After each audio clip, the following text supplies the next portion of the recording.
and that really is a way to pursue the interests that Boris mentioned, and that is to make sure that the case that is before the federal court is the entire case, and that the entire case can be resolved. And that's a rule of pendant or ancillary jurisdiction. Those are the terms that happen to be used. And those terms permit the federal court to not only to resolve the federal claims and the diversity claims that are before it in federal claims, but also state court claims. Let me give you an example. If you have a patent case, which is a federal question claim brought under a federal statute, you can include in that case a state law breach of contract claim or some other state claim. How do you do that? You do it because the federal court may exercise pendant or ancillary jurisdiction over these claims. You can also take a look at the Federal Rules of Civil Procedure 13 and 14 relating to counterclaims and cross-claims and third-party claims to see the extent to which this basic concept has been codified.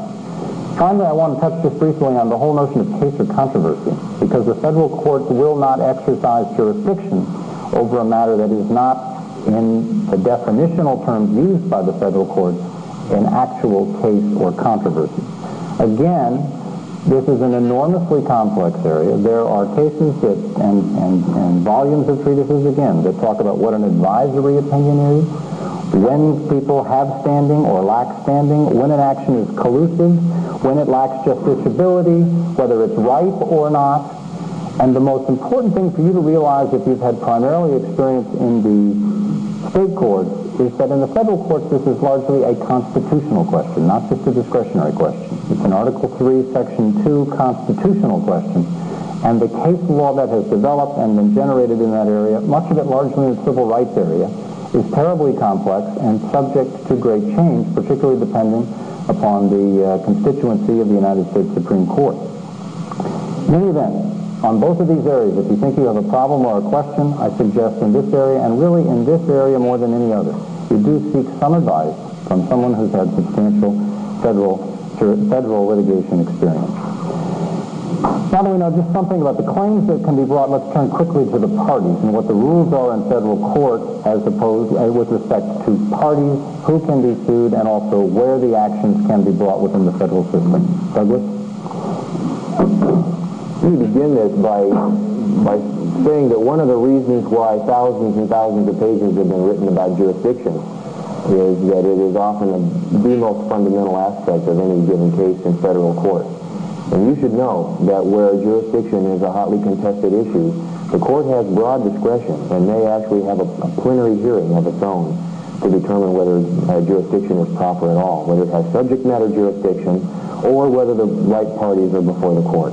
Let me ask you, we won't cite a lot of cases, but there is one case I will cite to you because it has some useful teachings in it. The name of the case is Data Disk versus Systems Technology. Data Disk versus Systems Technology. It's at 557 F. 2nd 1280. 557 F. 2nd 1280. It's a 1977 decision, an opinion in the Ninth Circuit, but it still holds true today and describes the broad discretion that a district court judge has in determining jurisdiction at the outset, and suggests that from a defense point of view particularly, an interesting strategic issue, if you can separate jurisdiction from the merits of the case, is to ask the judge to address jurisdiction first, combine discovery to jurisdiction, to have a hearing on jurisdiction, and the judge may determine that there is no jurisdiction for one reason or another, and the case would then be out of federal court. This is a good case to study, and it suggests a strategic move as well as some prophylactic measures the plaintiffs might take in order to avoid this. Venue is not the same as jurisdiction. We all know that. Jurisdiction is about whether the court has authority over the subject matter of the case or the parties in the case. We learned that in law school. Venue is about assuming that jurisdiction is there. Is it in the right court within the jurisdictional sphere? And very often, again, this is a fundamental issue in federal court. There are two types of venue. One is the general venue statute, and you will find that at 28 U.S.C. 1391. And this statute governs, as Steve has already said, diversity, federal question, and the issue of corporation. We know now that corporations often have more than one place of citizenship for purposes of diversity jurisdiction. What that means is that they're easy to find, but that you don't always have jurisdiction once you've found them. So that raises an interesting issue. Then there are special venue statutes, and they are cited, if you look at page 16 of your written materials, they are cited there, and I won't go over them in any detail here at all. There is a difference in results between improper venue and inconvenient venue. If you have been involved in a case in which venue is determined to be improper, and the court transfers the case to another federal district court, know that the law of the transferee court, in other words, the court that was proper in the first place, will be the law that applies. This is particularly important when, for example, there are pending state claims and state law might come into play in the case. If the venue is inconvenient, in other words, it was okay where it is, but it's more convenient somewhere else because perhaps more of the witnesses are there, then the law of the transferor court, where the case was originally filed and was convenient, that law applies.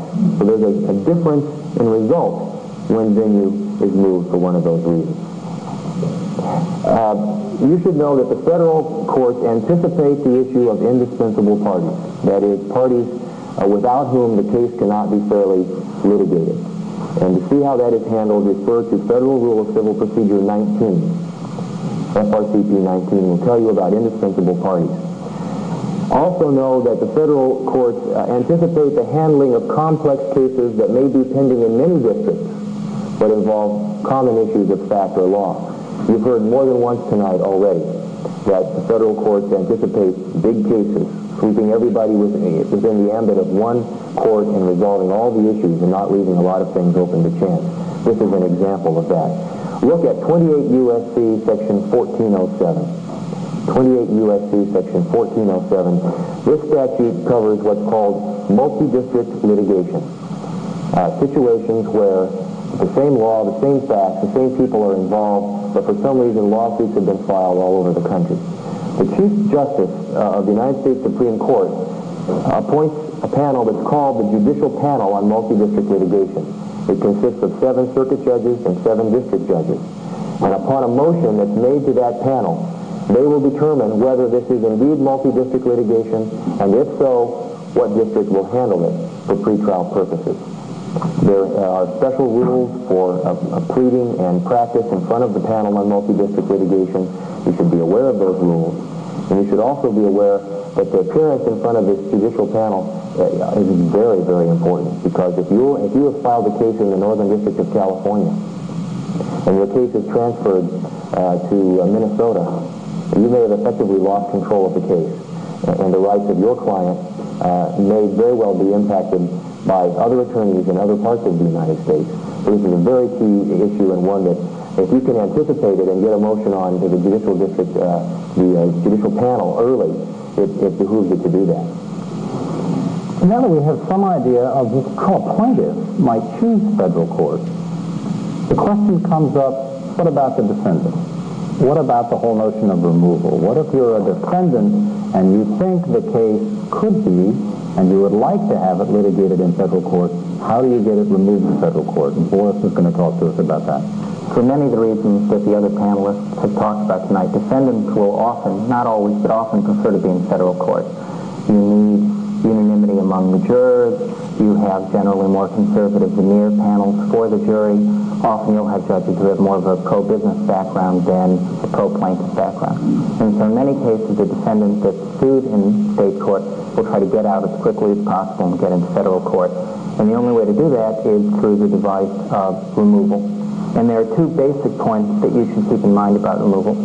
First, contrary to the spirit of the federal rules of simplifying things and putting them in plain English, removal is almost like a medieval mechanism. There are very precise rules, time limits, procedural mechanisms, and if you get any of them wrong, you lose.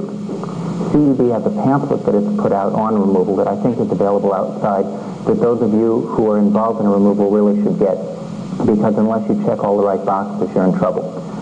Second, and I think it may be a reason why removal jurisdiction is so hyper-technical, is the fact that federal judges usually